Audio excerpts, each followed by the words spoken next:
Illustration number 8. Now here X Limited made its first call. देखिए यहाँ पर आपको जो इलस्ट्रेशन है सिर्फ अंडरस्टैंडिंग पर्पस के लिए क्या बताया गया कि कॉल्स इन एरिया आया है तो उसके रिगार्डिंग आपको सिर्फ general entry so application and allotment हो चुका है। सो यहाँ पर उनका फर्स्ट कॉल के बाद से आपको एक एंट्री दी गई है। तो क्या है फर्स्ट कॉल जो मंगाया उन्होंने 20 रुपीस पर शेयर था। कब मंगाया था भाई? 1 जुलाई 2014 को उन्होंने मंगाया था।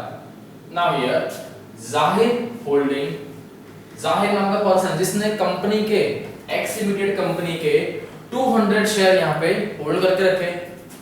देन ही फेल्ड टू पे द कॉल मनी। भाई वो क्या हो गया? फेल हो गया। दैट मींस जिस दिन कौन से दिन 1 जुलाई को कंपनी ने क्या बोला था? भाई मुझे पैसे चाहिए, है ना, शेयर की अमाउंट चाहिए, 20 रुपीस पर शेयर है, मुझे वो अमाउंट चाहिए। ऐसे जाहिर के पास कितने शेयर थे? 200 शेयर। दैट मींस अगर मैं इसका टोटल करूं, है ना, टोटल करूं तो 200 शेयर इनटू 2 दैट मींस कितना हो गया? 4000 के अराउंड, 4000 के अराउंड जाहिर को 1 जुलाई 2014 को देने थे। किसको? कंपनी को। बट वो किसी कारण नहीं दे पाया। Then he could pay the money only on 31st December 2014। अब यहाँ पर जाहिर ने कंपनी को कब पे किया? 31st December 2014, करेक्ट ना? that means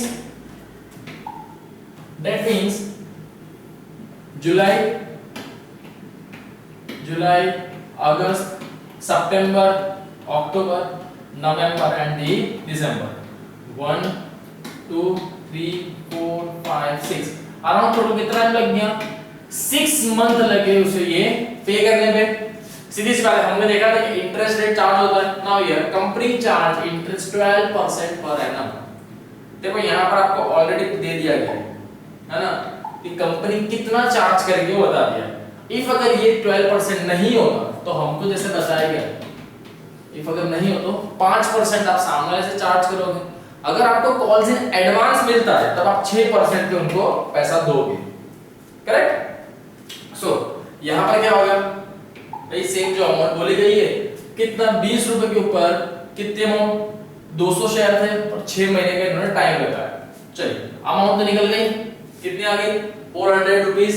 कहां से पता चला? 200 into 20 टोटल अमाउंट कितनी थी? 400। 12 महीने के हिसाब से, है ना, सॉरी वी कैन से 12%, एक साल का लगेगा 12%। भाई कितने महीने तक नहीं दिया? कितना टाइम डिफरेंस लग गया? जुलाई, अगस्त, सितंबर, अक्टूबर, नवंबर एंड दिसंबर।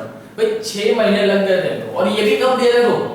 31 दिसंबर। मतलब 6 महीने पूरे कंप्लीट हुए तो 6/12, करेक्ट? 6/12। तो चलो इसको कर लो, फाइनली आपकी अमाउंट मिल ही जाएगी आपको।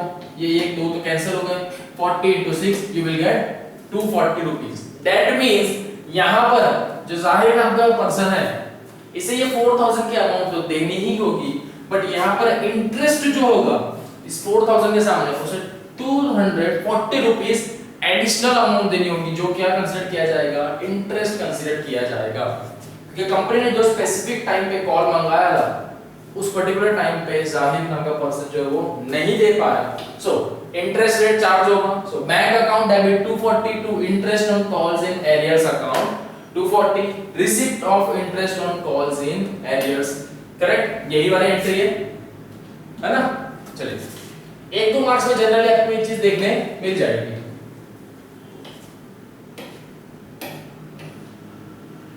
Now come to next illustration number 9. Here ABCD Limited issues 20,000 shares। यहाँ पे कितने इशू किए? 20,000 के शेयर इशू कर दिए। So on 10, now here ABCD Limited issued 20,000 shares of ₹10 each payable at 2 rupees per share on application। तो 2 रुपए आपको किस तरीके से देने? एप्लीकेशन पे देने हैं। देन उसके बाद का क्या बताया गया है? 5 रुपीस देने हैं अलॉटमेंट पे। बट यहाँ पर एक चीज देखना, टोटल 5 रुपीस बोला गया जिसके अंदर इंक्लूडिंग क्या है? प्रीमियम के 2 रुपए पर शेयर इंक्लूड है ना? So you can write as 3 + 2। 3 रुपए क्या है? अलॉटमेंट का शेयर है। 2 रुपए एक्स्ट्रा जो है वो किसका है? प्रीमियम का है। Now next is 3 rupees per share on the first call and the balance of the final call. But that means जो remaining amount है वो किसमें आएगी? Balance final call में. तो क्या हो गया? 2 plus 3 plus 2. Total कितना हो गया? 7. That means final call पे कितना आएगा? 3 rupees per share मंगाएंगे हम, है ना? तो याद रखो. On the money received, except the first call money of rupees 400 share, which was received later on the final call. First call जब हमने मंगाया था 3 रुपीस पर शेयर पे, तो 400 शेयर ऐसे थे जो फर्स्ट कॉल पे आए ही नहीं, है ना?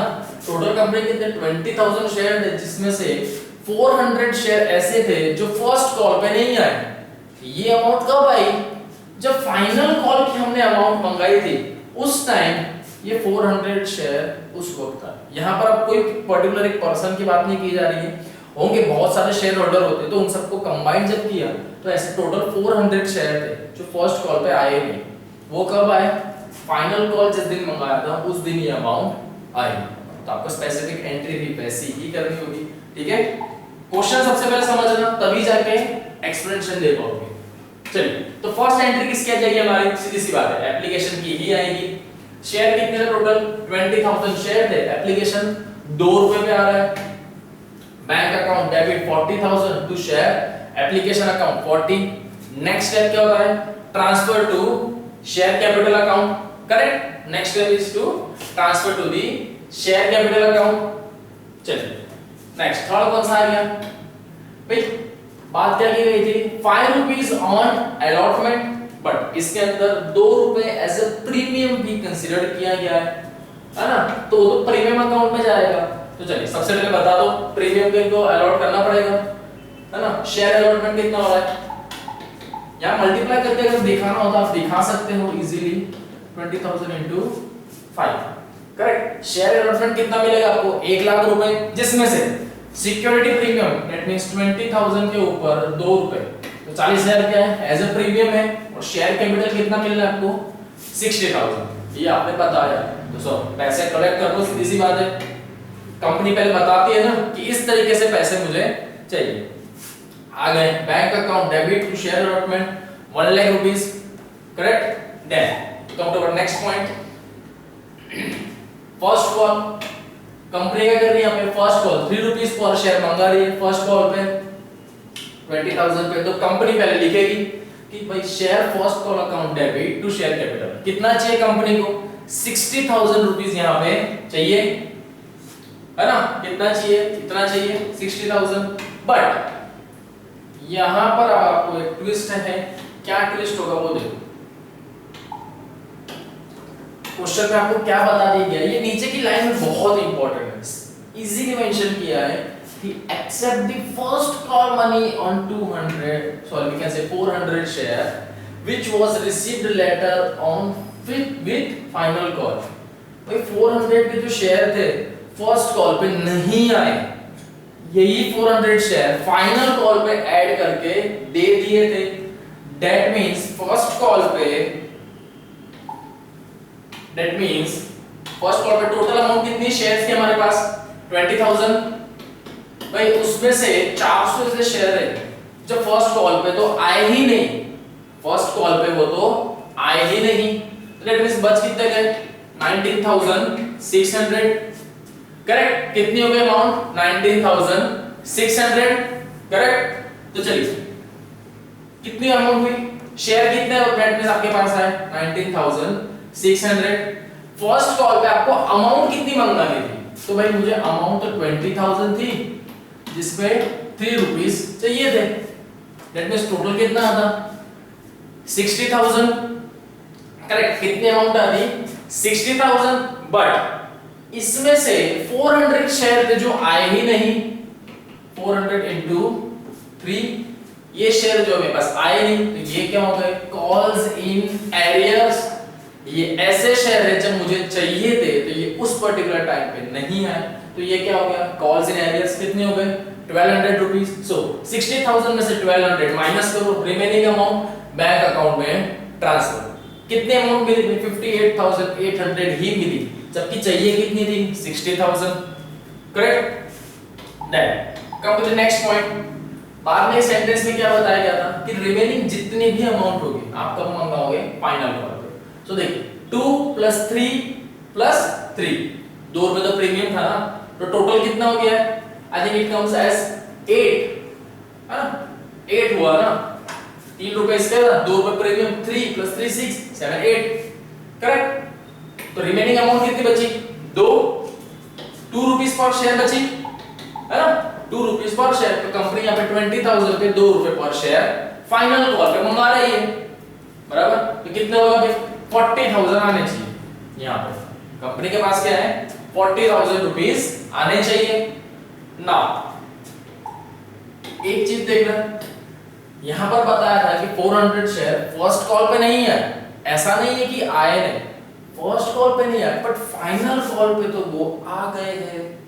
फाइनल कॉल पे तो आई है वो अमाउंट, तो फाइनल कॉल में मेंशन करो भाई यहाँ पे, ठीक है। तब आपको इस पर्टिकुलर टाइम पे यहाँ पे मेंशन करो।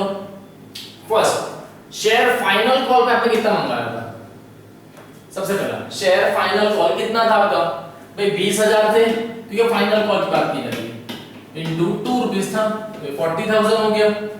अभी क्या बोल रहा है कि 400 कैसे शेयर थे जो कंपनी ने उस टाइम पे नहीं दिए, लेकिन यहाँ पर दे दिए। तो भाई कितने शेयर थे? 400 से शेयर थे। फर्स्ट कॉल पे कितनी अमाउंट थी? 3 रुपीस पर शेयर थी, तो उन्होंने भाई वही चीज क्या कर दी, यहाँ पर 3 रुपीस पर शेयर के हिसाब से दे दी 1200। दैट मींस अब बैंक के पास टोटल अमाउंट कितना चला गया? इन दोनों का एडिशन करो, व्हिच कम्स एज 41,200, बराबर। एक जगह से कम आया तो दूसरी जगह आ गया तो उसे मेंशन करना होगा, बराबर।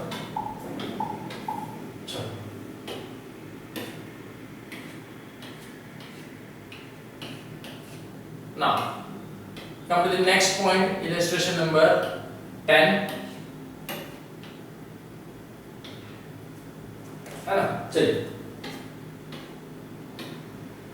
now here the Progressive Industry Limited, ये देखिए एक नाम है। जर्नल एंट्री जिस तरीके से बनाना, प्रॉपर फॉर्मेट होगा तो मार्क्स भी अच्छे स्कोर कर पाओगे। So the Progressive Industry Limited was registered with a capital of rupees 50 lakh। कितना रजिस्टर्ड कैपिटल उनका कितना था? 50 लाख रुपीस का था, जिसमें से उन्होंने कितने शेयर मार्केट में इशू किए? भी उन्होंने 20,000 के इक्विटी शेयर मार्केट में इंट्रोड्यूस किए। चलिए मैं आपको प्रॉपर एक फॉर्मेट में समझेंगे तो इजी पड़ेगा।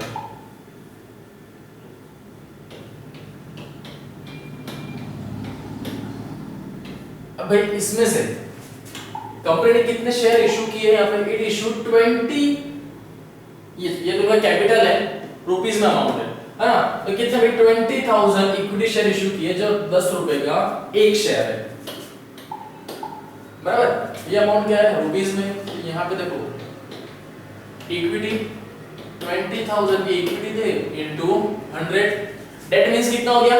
मेरे ख्याल से आई थिंक 20 लाख। तो भी 20 लाख के शेयर क्या किए उन्होंने मार्केट में इंट्रोड्यूस किए, कितने? 20 लाख। इक्विटी शेयर कितने? 20, और प्राइस क्या है ईच शेयर की?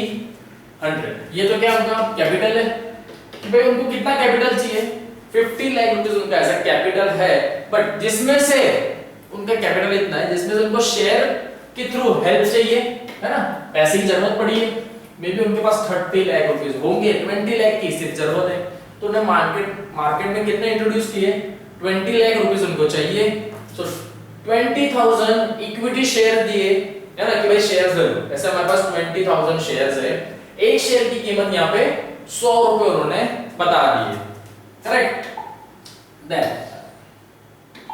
अब क्या बताया गया है कि each payable 20 rupees on application. भाई 20 रुपीस किस पे पे करना होगा उनको? एप्लीकेशन पे। सो एप्लीकेशन पे 20 और 25 is okay, here it's 25 rupees application पे देना है। Then 25 on allotment. अलॉटमेंट पे कितना देना है? अलॉटमेंट पे भी 25 रुपीस दे रहे हैं। Next, and balance on first call first call and 10,000 rupees 9% preference share of 100 each payable at 50 on application and allotment and the balance of 2 calls of rupees 25 each. So here all shares were applied for and allotted. The money was duly received. Make necessary journal entry in the books of company. क्या बताया गया है? And allotment and the balance of first call and the final call मंगाया है, बराबर। अब यहाँ पर क्या बोला गया? And 10,000 के जो शेयर्स है 9% के ऊपर क्या किए? प्रेफरेंस शेयर को दिया गया जिसका 10 रुपीस ईच है, बराबर। 10 रुपीस ईच। यहां से नेक्स्ट क्वेश्चन स्टार्ट हो जाता है आपका, बराबर। नेक्स्ट पॉइंट स्टार्ट है प्रेफरेंस शेयर। इक्विटी की बात हो गई, प्रेफरेंस शेयर में 50,000 रुपीस क्या दिए गए ईच। एप्लीकेशन में कितना आएगा भाई? 50। Then allotment, sorry it comes as 50 rupees on application and allotment. And बोला गया ना, मतलब ये दोनों मिलके, दैट मींस फर्स्ट इंस्टॉलमेंट में एप्लीकेशन और अलॉटमेंट दोनों मंगा लिए, है ना। 50 रुपीस है and the balance of 2 calls. Second call क्या है? 25 ईच। 25 ईच बोला गया, that means first call 25, second call 25, so it comes as 50 plus 50 plus 25 plus 25, 100 हो गया, है ना। Then all shares were applied for and allotted, all money was duly received. यहाँ पर आपको एक पॉइंट में क्या बता दिया है कि भाई जितने भी पैसे थे वो सारे प्रॉपरली हमें मिल चुके हैं। नैरेशन आपको एक सिनेरियो दे दिया गया, इस बेस पे क्या करो? एंट्री करो। चलो तो एंट्री देखेंगे। फर्स्ट एंट्री, है ना। चलिए परसेंटेज का ध्यान रखना कि कंफ्यूज हो रहा है कि सर 9% है, मतलब क्या परसेंटेज है? परसेंटेज यहाँ पर क्या शो करेगा? जब कंपनी जिन लोगों ने प्रेफरेंस शेयर लिए हैं, या ना, जो इंस्टीट्यूट है, ऑर्गेनाइजेशन है, प्रेफरेंस शेयर वही लोग लेते हैं। तो कंपनी को जब इनको अमाउंट रिटर्न करनी होगी तो विद इंटरेस्ट 9% इंटरेस्ट के साथ जो उनकी अमाउंट थी उसी के ऊपर 9% इंटरेस्ट के साथ में रिटर्न करेगी, बराबर। जब मिल रहा है तब नहीं, बार-बार वो लोग नहीं, हम लोग हमें कभी-कभार किसी के पास से कुछ चाहिए हो तो हम बार-बार उसे जताते रहते हैं कि देखना भूल मत जाना, ये चाहिए मुझे, अरे देखना भूल मत जाना। तो ये सेम वैसा ही है। प्रेफरेंस शेयर कंपनी अगर भूल ना जाए कि हमने कितने पे डिसाइड किया था, नो डाउट्स हम हमारी बुक्स में तो लिखेंगे ही, बट जर्नल एंट्री में बार-बार लिखने का कारण क्या है कि हर जगह पर पता चले कि भाई कितने परसेंट पे मैंने ये चीज ली थी। मे बी ऐसा हो सकता है कि कुछ पर्टिकुलर टाइम के बाद कंपनी ने अगेन प्रेफरेंस शेयर को उनके पास से शेयर इशू किए, बट उस टाइम पे जो शेयर परसेंटेज की अमाउंट थी, जो इंटरेस्ट चार्ज हो रहा था, वो मे बी ज्यादा हो या कम हो गया हो, तो पता होना चाहिए। क्योंकि रिटर्न करने का जब टाइम आएगा उस टाइम पे जितनी अमाउंट ली थी उस टाइम पे क्या परसेंटेज चल रहा था तो उतना रिटर्न करूंगा। नेक्स्ट जब मैंने आपके पास से पैसे लिए थे उस टाइम पे हमने कितने परसेंट का डिसाइड किया था कि जब रिटर्न करूंगा तब मैं आपको इतनी स्पेसिफिक अमाउंट दूंगा, करेक्ट। इसीलिए बार-बार यहाँ पे परसेंटेज लिखा जाता है, तो आप लोग भी स्पेसिफाई करेंगे ना। चलिए फर्स्ट क्या है, दो चीज एक साथ देखते रहना, एप्लीकेशन भी चल रहा है और सॉरी इक्विटी भी है एंड प्रेफरेंस शेयर भी, यहाँ पे आपको दोनों चीज है। चलिए तो bank account debit 10 lakh rupees, so to equity share application and to preference share application and allotment, ठीक है। चलिए किस तरीके से हुआ, इक्विटी पे कितना था यहाँ पे बताइए ना, इक्विटी कितनी थी 20,000 था, करेक्ट। 20,000 पे 25, करेक्ट। सो 20,000 पे 25% you will get 5 lakh rupees and here preference share पे कितने थे 10,000 के टोटल प्रेफरेंस शेयर आए थे 9% के इंटरेस्ट के साथ, यहाँ पे कैलकुलेट करना नहीं है। 50 रुपीस पर शेयर की वैल्यू थी, सो 10,000 into 50 you will get 5 lakh rupees। That means firm के पास कितने पैसे आ गए, bank account 5 lakh plus 5, so he or she will get 10 lakh rupees, है ना। कंपनी के पास कितना है 10 लाख रुपीस है। नेक्स्ट स्टेप क्या होता है, शेयर कैपिटल में ट्रांसफर, है ना। क्या करते हैं हम लोग शेयर कैपिटल में ट्रांसफर। चलिए प्रेफरेंस शेयर को याद रखना है कि प्रेफरेंस शेयर को उन्हीं के स्पेसिफिक अकाउंट में ट्रांसफर किया जाता है, क्योंकि उन्हें वो पैसा जब वो मांगे तब रिटर्न भी करना होगा। सो इक्विटी शेयर एप्लीकेशन अलॉटमेंट कितना था? 5 लाख रुपीस। करेक्ट, सबको अपने स्पेसिफिक में जाएंगे। So to equity share capital account इसमें ट्रांसफर करेंगे। Next 9% preference share application and allotment. बार-बार क्यों लिखा जा रहा है एप्लीकेशन एंड अलॉटमेंट? ताकि ये पता रहे कि प्रेफरेंस शेयर जब हमने लिया तब उसके अंदर एप्लीकेशन तो आया ही, साथ ही साथ अलॉटमेंट के टाइम का भी जो अमाउंट थी वो भी इसके अंदर आ चुकी है। कितने थी?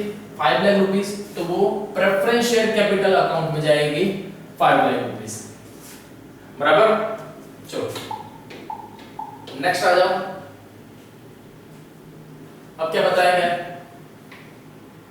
सो नेक्स्ट अलॉटमेंट की बात की है। 25 rupees on allotment. Preference share में ऑलरेडी एप्लीकेशन अलॉटमेंट कंबाइन होके आ गया है, तो उसमें एंट्री आएगी नहीं। चलो तो यहां पर आ जाएगी entry. Equity share allotment debit 5 lakh rupees to equity share capital. कैसे? 20,000 था, 20 रुपीस पर शेयर की वैल्यू है। Correct, so you will get 5 lakh rupees, है ना? बराबर है। शेयर एप्लीकेशन अलॉटमेंट, करेक्ट, ये अमाउंट मिल गई आपको। Just a second. Bank share equity, okay चलिए ठीक है। अब देखो यहां पे इन्होंने साथ साथ में फर्स्ट कॉल की एंट्री भी दे दी है ना? जो जनरली हमारी इसके बाद हमारी एंट्री क्या आती है? बैंक में से हम उतनी स्पेसिफिक अमाउंट मंगवा लेते हैं, है ना? लेकिन यहाँ क्या कर रहे हैं? एक साथ अलॉट इक्विटी भी चल रहा है, साथ ही साथ में प्रेफरेंस शेयर वो भी लेके चल रहे हैं इसी रजिस्ट्रेशन के अंदर, है ना? तो ये हमारा पॉइंट। जब भी हम अलॉटमेंट के शेयर और कंपनी इंट्रोड्यूस करती है कि मुझे इतने चाहिए, नेक्स्ट स्टेप क्या होता है कि अलॉटमेंट की तरफ से उतने शेयर आ जाता है, बैंक की एंट्री देते हैं हम लोग। देखिए यहाँ पर अब क्या फर्स्ट कॉल किसने मंगाया था? प्रेफरेंस शेयर में।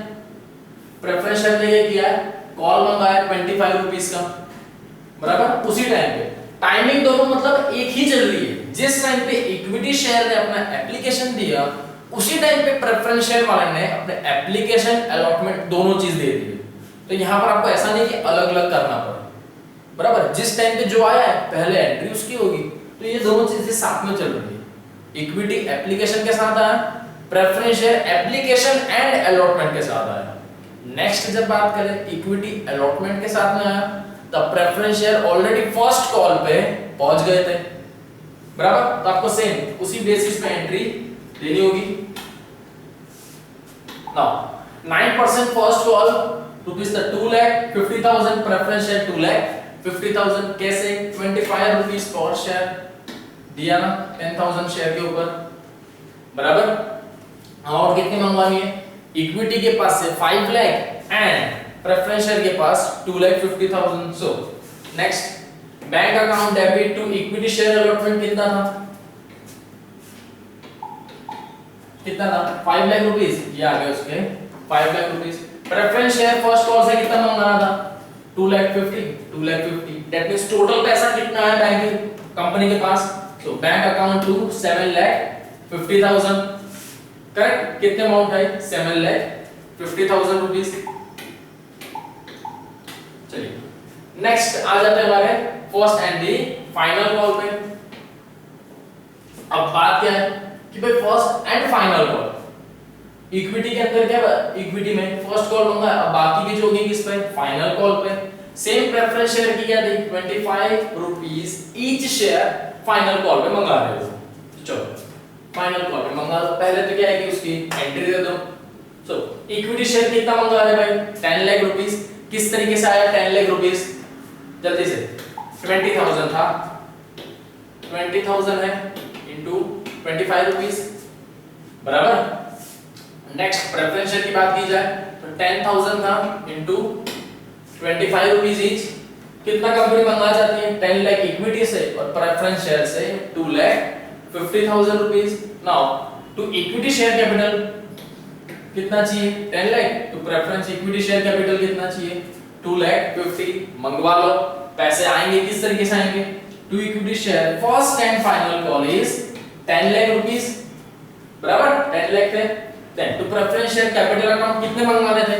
2,50,000। क्वेश्चन के अंदर आपको क्लियरली मेंशन किया है कि जितनी अमाउंट थी वो सारी अमाउंट हमें यहाँ पर रिसीव हो गई है। क्वेश्चन के अंदर आपको बताया गया था कि जितनी अमाउंट थी भाई उतनी स्पेसिफिक अमाउंट हमें रिसीव हुई है, ये लिखा हुआ है ना। दैट मींस यहाँ पे कोई भी कॉल्स इन एरियर्स तो हुआ ही नहीं है ना। एडवांस भले एक पल के लिए हो सकता है लेकिन एरियर तो नहीं है क्योंकि पूरी अमाउंट रिसीव हुई है, करेक्ट। सो चलिए बैंक अकाउंट एंट्री आएगी, इक्विटी शेयर कैपिटल कितना 10 lakh, then preference share capital की तरफ से कितना चाहिए था 2,50,000। That means first and the last call पे कंपनी के पास कितना पैसा है 1,25,000 और सॉरी इट इज 12 लाख। ये क्या है 12,50,000 है क्योंकि ऑलरेडी 10 लाख तो दिया ही हुआ है और ये 2,50,000, सो इट्स 12,50,000 है ना, बराबर। कंपनी के पास कुछ इस तरह की अमाउंट आई है ना। शॉर्ट एंड इजी अंडरस्टैंडेबल है, प्रैक्टिस करो, जितनी प्रैक्टिस करोगे उतना इजीली समझ में आएगा, है ना। चलो आ जाते हैं हमारी एक्सरसाइज पे। It comes as 27.5। क्या दिया फिल इन द ब्लैंक्स है। So the call money demanded by the company if not paid by a shareholder will be debited to dash account. Now here it will be debited to on it will be debited to dash account. किसमें आएगा calls in arrears comes on the calls in arrears, then a shareholder pays ₹6 per share on allotment। allotment के time पे देखिए कितने 6 रुपए दे रहा है, जिसके साथ में वो 2 रुपए भी दे रहा है कौन से नेक्स्ट कॉल के। दैट मींस allotment के बाद जो मंगाने वाले तो उसका 2 रुपए भी वो किसी में दे रहा है, allotment में दे रहा है, क्लियर भाई, इंक्लूडिंग है इस 6 रुपए के अंदर 2 रुपए इंक्लूडिंग है। दैट मींस allotment कितना होगा 4 रुपीस का।